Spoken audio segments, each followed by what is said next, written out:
ஹே, கதை கேட்க நீங்க வந்துட்டீங்களா? கதை சொல்ல நானும் வந்துட்டேன். நம்ம ஆல்ரெடி பார்த்துட்டு இருக்க சைனீஸ் டிராமாவோட ஃபைனல் பார்ட் தான் இன்னைக்கு பார்க்க போறோம். வீடியோக்குள்ள போறதுக்கு முன்னாடி எப்பயும் சொல்றதுதான் இப்பயும் சொல்றேன்.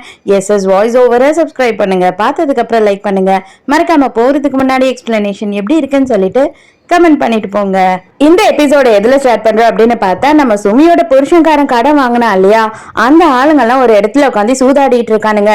இப்ப அவன் ஓடி போயிட்டதுனால இப்ப எதா இருந்தாலும் சுமியை தானே இவனுங்க வந்து டார்ச்சர் பண்ணுவானுங்க. அதனால இவனுங்களை வந்து போலீஸ்ல மாட்டி விட்டுறாங்க. சோ இவங்க எல்லாரையுமே வந்து போலீஸ் உடனே வந்து அரெஸ்ட் பண்ணிட்டு போயிடுறாங்க. அடுத்த சீன்லயே சுமிய காட்டுறாங்க. அவளோட வீட்டை போய் பாக்குறா. இப்பதான் அவங்க ஃபுல்லா காலி பண்ணிட்டாங்க இல்லையா, அதனால அவ என்ன பண்றா அப்படின்னு பார்த்தா, இந்த வீட்டை வந்து சேலுக்கு போட்டுடுறா. அவளோட வீடியும் ஒரு கப்பல் வந்து பார்த்து பிடிச்சிருக்குன்னு சொல்லிட்டு உடனே வாங்கிக்கிறாங்க.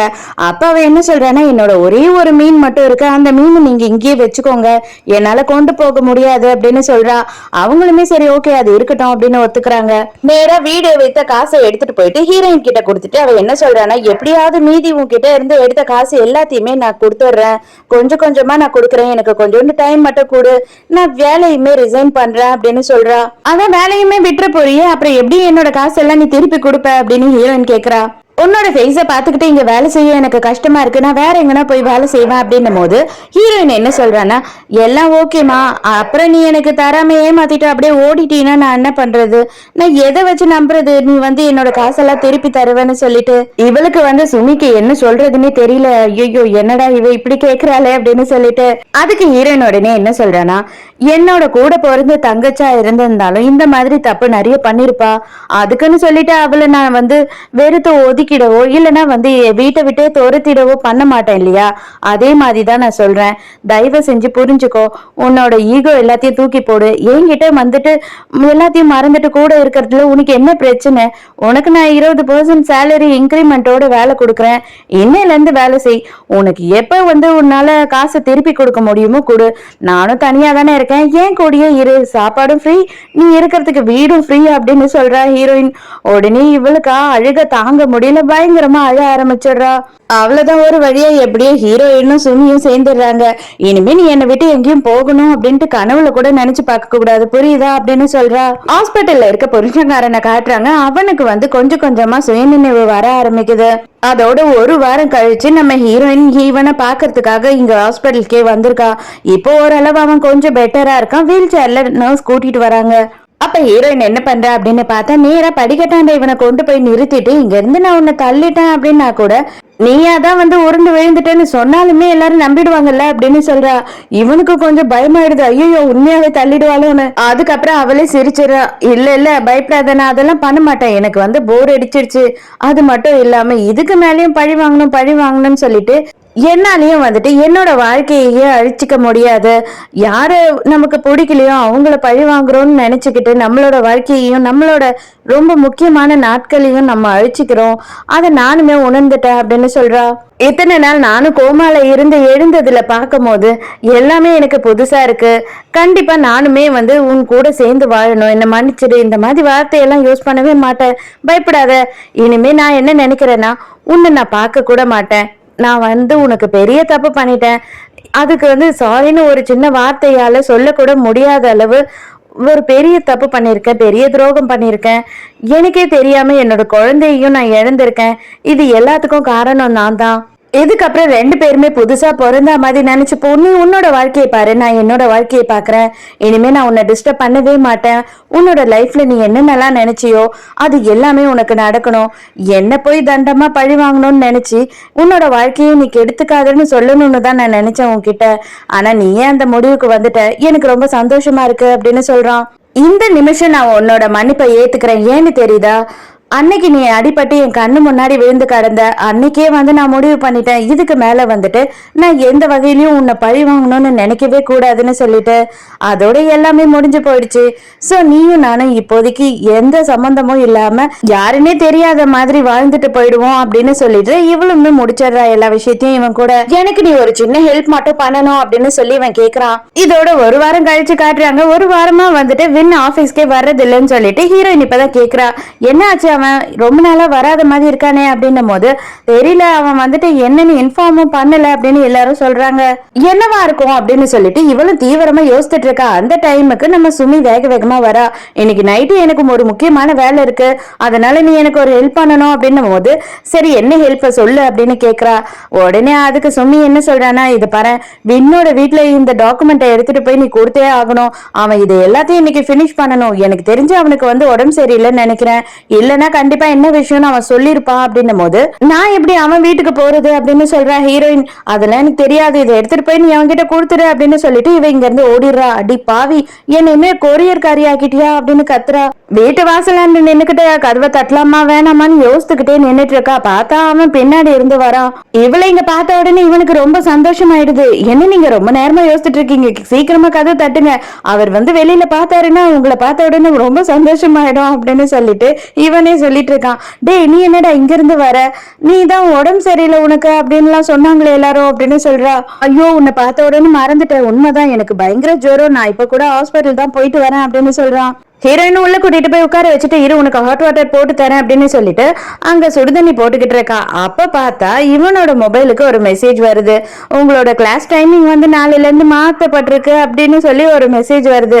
அதை பார்த்த உடனே அவளுக்கு தெரிஞ்சிடுது இவன் டுபாக்குரு ஏதோ ஒரு பொய்ய விட்டுட்டு இருக்கான் அப்படின்னு. அப்படியே கப்புல கொதிக்க கொதிக்க தண்ணி எடுத்துட்டு போய் கொடுத்துடுறாளா. அவ்வளவுதான் அவனுக்கு கை வெந்துருது. ஐயோ எதுக்கு இப்படி பண்ண அப்படின்னு ஒரே கத்துறான். இதான் நீ சொல்லாத உண்மையை உன்னோட மொபைல் சொல்லிடுச்சு அப்படின்னு சொல்லிட்டு மொபைலை தூக்கி கடாசுறா. அதுக்கப்புறம் தான் இவன் உண்மையை சொல்றான். என்னன்னு பார்த்தா வந்து இந்த ஸ்கிரிப்ட் ரைட்டிங்கெல்லாம் வந்து கிளாஸ் எடுப்பாங்க போல, அந்த கிளாஸ்ல தான் இவன் ஜாயின் பண்ணிருக்கான். அதாவது ஹீரோயினுக்கு தெரியாம எப்படியாவது சூப்பரா ஸ்கிரிப்ட் எல்லாம் எழுத ஆரம்பிச்சிடணும், ஹீரோயின் கூடயே இருக்கணும் அப்படின்றதுதான் இவனோட ஆசை. தயவு செஞ்சு என்ன மன்னிச்சிடு, உனக்கு சர்ப்ரைஸா உங்க யாருக்குமே தெரியாம இந்த கிளாஸ் போயிட்டு நான் செம்மையா வந்தா பெரிய ஆள் ஆயிடணுன்றதுக்காக தான் வந்து உங்ககிட்ட மறைச்சிட்டேன். நான் வந்து வேணும்னு பொய் சொல்லல, வேற எதையுமே நான் மறைக்கல, இந்த ஒரு விஷயத்தை தான் மறைச்சிட்டேன் அப்படின்னு சொல்றான். அவ்வளவுதான், ஹீரோயின் செம காண்டா அங்க இருந்து கோச்சிக்கிட்டு கிளம்பி போயிடுறா. இவன் எவ்வளவு கூப்பிட்டு கூட அவன் நிக்கவே இல்ல. நைட்டு போற அவன் சுமிய தூங்க விடாம டார்ச்சர் பண்ணிக்கிட்டு இருக்கான். அவன் எப்படி என்கிட்ட இந்த மாதிரி ஒரு பொய்ய சொல்லலாம், அவனுக்கு எவ்வளவு தைரியம் இருந்தா இப்படி பொய் சொல்லலாம் அப்படின்னு. அவன் என்ன சொல்றானா, லவ் பண்றவங்க வந்துட்டு எதிர்க்க இருக்கிறவங்களை இம்ப்ரெஸ் பண்ணணும்ன்றதுக்காக நிறைய பொய் சொல்லுவாங்க, இதெல்லாம் ஒரு கணக்கே இல்ல, தயவு செஞ்சு வந்துட்டு இந்த விஷயத்தை விடு. எனக்கு என்ன தோணுதுன்னா, நீ இதை இவ்வளோ டீப்பா நடுராத்திரி உட்காந்து பேசிக்கிட்டு இருக்கனா உனக்கும் அவனை பிடிச்சிருக்கோன்னு எனக்கு தோணுது அப்படின்னு சொல்லிட்டு இதுக்கு மேல என்கிட்ட எதுவும் கேட்காதன்னு தூங்கிடுறா. அது எப்படி நீ வந்து எனக்கு அவனை பிடிச்சிருக்குன்னு சொல்லுவ, சொல்லிட்டு வேற தூங்குறேன்னு சொல்லிட்டு மரியாதையா பேசு, என்ன நம்ப, எனக்கு அவனெல்லாம் பிடிக்கல, நான் அவனை லவ் எல்லாம் பண்ணல, எதுக்காக நீ இப்படி எல்லாம் பேசிட்டு இருக்க, என்னை விட அவன் 4 வயசு சின்ன பையன், சான்ஸே இல்ல அப்படி இப்படின்னு இவளும் தூங்குறவளை எழுப்பி புலம்புறா. அவன் எனக்கு என்னடா ஆச்சு அப்படின்ற மாதிரி கொரட்டை விட்டு தூங்க ஆரம்பிச்சிடுறா. அதோட 1 இயர் கழிச்சு காட்டுறாங்க. இந்த சைனீஸ்க்கு எல்லாம் வந்து நியூ இயர் வரும் இல்லையா, அந்த மாதிரி ஒரு நியூ இயர் டே தான் அது. அதனால அவ என்ன நினைக்கிறான்னா, ஆபீஸ்ல இருக்க எல்லாரு கூடயும் செம்மையா இன்னைக்கு செலிப்ரேட் பண்ணணும் அப்படின்னு நினைக்கிறா. இங்க ஆபீஸ்ல வந்து எல்லார்கிட்டயும் நைட்டு பூரா ஜாலியா என்ஜாய் பண்ணலாம், டின்னர் பண்ணலாம் அப்படி இப்படின்னு சொல்லி அவ கேக்குறா. ஆனா எல்லாருமே வந்து இல்ல, நாங்க ஃபேமிலியா போறோம், அங்க போறோம் இங்க போறோம்னு ஒரு கதை சொல்லிடுறாங்க. இவளுக்கு ரொம்ப கஷ்டமா இருக்கு. இருந்தாலுமே ஓகே நம்ம இன்னொரு நாள் போலாம், எல்லாரும் நல்லா என்ஜாய் பண்ணுங்க அப்படின்னு சொல்றா. நம்ம சுமியுமே பார்த்தா இல்ல நானும் வரல அப்படின்னு சொல்லிடுறா. நைட்டு பூராவுமே தனியாவே ஆபீஸ்ல உட்காந்துக்கிட்டு ஃபயர் ஒர்க்ஸ் எல்லாத்தையும் பாத்துக்கிட்டு இருக்கா. அப்பதான் வந்து நம்ம வின்ன மிஸ் பண்றா. வின்ன இருந்திருந்தா கூட நல்லாதான் இருந்திருக்கும்ல அப்படின்னு சொல்லி யோசிக்க ஆரம்பிக்கிறா.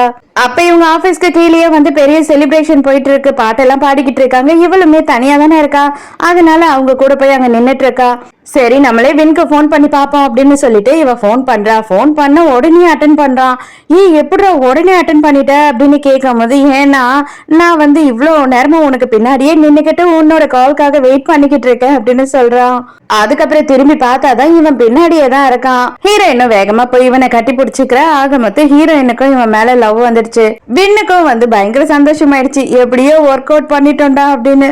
வின்னு கத்தியால குத்துனதுக்கு அப்புறமா இப்பதான் ஃப்ரெண்டுக்காரிய காட்டுறாங்க. ஜெயில இருந்து வெளியில வரும்போதே பார்த்தா நம்ம ஹீரோயின் அங்க வெயிட் பண்ணிக்கிட்டு இருக்கா. உன்னை பிக்கப் பண்ணிட்டு போயிட்டு வேலை எல்லாம் கொடுத்து உனக்கு வீடெல்லாம் கொடுத்து பத்திரமா பாத்துக்குவேன் அப்படின்னு நான் நினைச்சிடாத தப்பா, அந்த அளவு நல்லவெல்லாம் நான் கிடையாது. ஆக்சுவலா என்னோட எக்ஸ் ஹஸ்பண்ட் வந்து என்கிட்ட ஒரு ஹெல்ப் கேட்டிருந்தான், அதுக்காக தான் நான் உன்னை பார்க்க வந்தேன் அப்படின்னு சொல்றா. அவன் லாஸ்டா ஒரு ஹெல்ப் கேட்டிருப்பான் இல்லையா, அது இதுதான். ஆக்சுவலா இவளுக்கு ஒரு லெட்டரும் இவன் வந்து இதுவரையில சேர்த்து வச்ச காசு எல்லாத்தையுமே வந்து ஒரு அக்கௌண்ட்ல போட்டு அந்த கார்டையும் தான் கொடுத்திருப்பான். அந்த லெட்டர்ல என்ன இருக்கு அப்படின்னு பார்த்தா ஆரம்பிக்கும் போதே சாரின்னு தான் இருக்கு. இருந்தாலும் இந்த சாரியை சொல்றதுக்கு எனக்கு தகுதி இல்ல, ஜஸ்ட் வந்து எனக்கு சொல்லணும்னு தோணுது, அதனாலதான் நான் சொல்றேன். தயவு செஞ்சு உன்னால என்ன மன்னிக்க முடிஞ்சா மன்னிச்சிரு. நான் வந்து உன்னையும் ரொம்ப வகையில கஷ்டப்படுத்திட்டேன், என்னாலதான் நீ வந்து நிறைய தப்புங்களை பண்ண அப்படின்றத கூட நானே ஏத்துக்குவேன், அதுக்குமே ஃபுல் ரெஸ்பான்சிபிலிட்டி நான் தான். சோ என்ன மன்னிச்சிரு அப்படின்னு சொல்லிட்டு அந்த லெட்டர்ல எழுதியிருக்கான். அதுக்கப்புறம் ஹீரோயின் என்ன பண்றா அப்படின்னு பார்த்தா ஒரு பேக கொடுக்குறா. இதுல வேற ஒண்ணும் இல்ல, ஒரு ஷூ தான் இருக்கு. உன்னோட வந்து புது தொடக்கத்தை மறுபடியும் நீ பிறந்தா மாதிரி இந்த ஷூவை போட்டுக்கிட்டு நீ ஆரம்பி. இதுக்கப்புறமாவது வந்து நீ இதுவரையில பண்ண தப்பு எதையுமே திருப்பி பண்ணாத மாதிரி உன்னோட வாழ்க்கையை பாரு, இதை ஒரு புது தொடக்கமா நினைச்சுக்கோ அப்படின்னு சொல்லிட்டு அங்க இருந்து கிளம்பிடுறா. அதுக்கப்புறம் அவ சொன்ன மாதிரி அவளுமே அந்த ஷூவை போட்டுட்டு அங்க இருந்து போறா. இதோடய இந்த டிராமா முடியுது. இந்த டிராமா உங்களுக்கு பிடிச்சிருந்ததா? என்னோட எக்ஸ்பிளனேஷன் பிடிச்சிருந்ததா? இந்த டிராமா நீங்க என்ன தெரிஞ்சுக்கிட்டீங்க அப்படின்றத முடிஞ்சா எனக்கு கமெண்ட்ல சொல்லுங்க. சோ நாளைக்கு நம்ம ஒரு புது டிராமா ஸ்டார்ட் பண்ண போறோம், அதுக்குமே வந்து உங்களோட சப்போர்ட் கொடுங்க. நாளைக்கு காலையில வந்துட்டு கன்ஃபார்மா ஒரு 12:30 மணிக்குள்ள வந்து புது டிராமா ஸ்டார்ட் பண்ணிடுவேன். சோ நாளைக்கு மறக்காம கதை கேட்க வந்துருங்க, நானும் மறக்காம கதை சொல்ல வந்துடுறேன். பாய்.